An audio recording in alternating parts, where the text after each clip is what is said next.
dancing this week, which struck some fear into people's hearts, but that's okay. We started with just warming up, pairing up, figuring out what we were doing when we were with another person. Then we watched some examples of some great little solo jazz battles.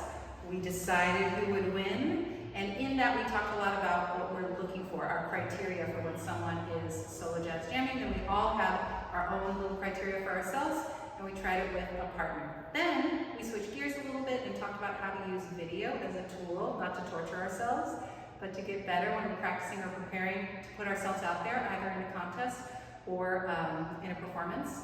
And we also talked about what the scores mean. So just remember, in those first weeks when we were scoring other people, the difference between 4th and 5th didn't mean you loved or hated their dancing. It was just judging things like that. So you shouldn't take it too personally yourself when you get 4th or 5th place. And remember, if you get a few more of those contests under your belt, you're just going to have more experience and the stakes will be lower. So the 10th time you did a swing out was better than the first time. It's the same thing for entering contests. Everyone had their own little personal goal for putting themselves out there. We went around the circle and you're all accountability partners for each other. And that was it.